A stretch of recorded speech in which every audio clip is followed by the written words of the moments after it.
महाराष्ट्राचं मिनी काश्मीर अशी ओळख असणाऱ्या महाबळेश्वरमध्ये सध्या महाबळेश्वर महोत्सव आयोजित करण्यात आला आहे आणि या निमित्तानं अखिल भारतीय मराठी नाट्य महोत्सव देखील या ठिकाणी आयोजित करण्यात आला आहे। या निमित्तानं सध्या आपण पाहू शकता की फुलांचं प्रदर्शन जे आहे ते या ठिकाणी आयोजित करण्यात आले। यामध्ये फळे फुले भाजीपाला याचं प्रदर्शन आहे। वेगवेगळ्या प्रकारची आकर्षक अशी फुलं जी आहेत ती या निमित्तानं आपल्याला पाहायला मिळत आहेत।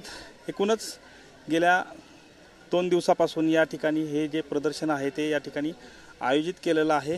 नेमकं काय काय या महोत्सवात आहे याविषयी आपण आज जाणून घेणार आहोत। सर, काय नेमकं नियोजन आहे, कशा पद्धतीचं हे प्रदर्शन आहे? नमस्कार। आज या ठिकाणी महाबळेश्वर शहरामध्ये 23, 24, 25ला जे की 100वे विभागीय मराठी नाट्य संमेलन पार पडते, त्या नाट्य संमेलनाचं औचित्य साधत आम्ही नगर परिषदेच्या वतीनं महाबळेश्वर फेस्टिवल 2024चं आयोजन केलं आहे। त्याच्यामध्ये आज आपण पाहतोय की माखऱ्या उद्यानामध्ये फ्लॉवर शो आणि भाजीपाला यांचं प्रदर्शन भरवलं आहे। या ठिकाणी हे प्रदर्शन आम्हाला साकार करण्यास किंवा साध्य करण्यास महाबळेश्वर शहरामधील साधारणतः 20 व्यावसायिक त्याचबरोबर बंगले यांनी सहकार्य केलं आहे। या सर्वांचं मिळून साधारणतः या ठिकाणी 5,000 वृक्ष, त्याचबरोबर साधारणतः 100 ते 150 जातींचे वृक्ष म्हणजे फुलांचे जातींचे प्रकार या ठिकाणी आपण या प्रदर्शनात ठेवलेले आहेत।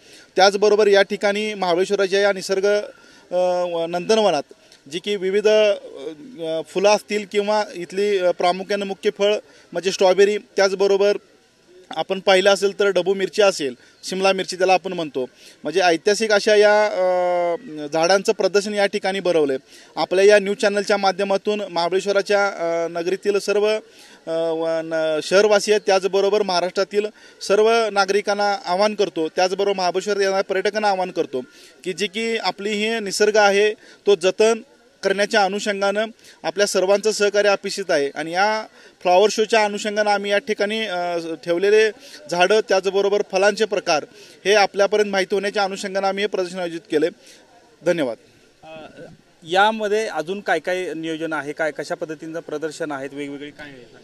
नाही, आता विभागीय नाट्य संमेलनाच्या निमित्तानं जसं आपण पाहिलं या ठिकाणी आता फुलांचं आणि याचं प्रदर्शन आहे, त्याच पद्धतीनं इथं स्थानिक नगरवासियांना आणि बाहेरून येणाऱ्या पर्यटकांना एक नाट्य पंढरीमध्ये वेगवेगळी नाटकं या ठिकाणी सादर होत आहेत। आजही आता कुर्र हे विशाखा सुभेदार आणि पॅडी कांबळे अशा प्रसिद्ध सिने अभिनेत्यांचं या ठिकाणी नाटक होत आहे।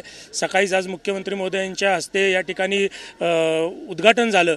आपण पाहिलं असेल एक सुंदर अशी सर्व समावेशक अशी दिंडी या महाबळेश्वर शहरातून निघाली। त्याच्यामध्ये वारकरी म्हणजे महाबळेश्वर आणि परिसरातील सर्व सामाजिक बांधिलकीचं प्रतिबिंब त्याच्यात सामावलेलं आपल्याला दिसलं असेल। उद्या देखील अशाच पद्धतीनं नाट्य हस्तांतरांचा सोहळा आहे।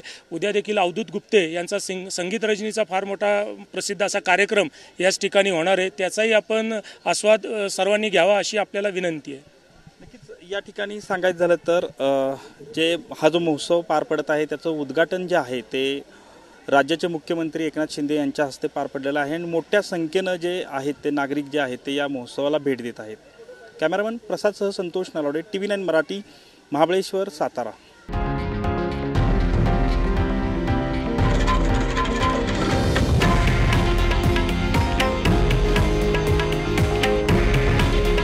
हे आहे देशातील नंबर 1 न्यूज नेटवर्क आणि आपण पाहत आहात TV9 मराठी। काळजी तुमची, हित महाराष्ट्राचं।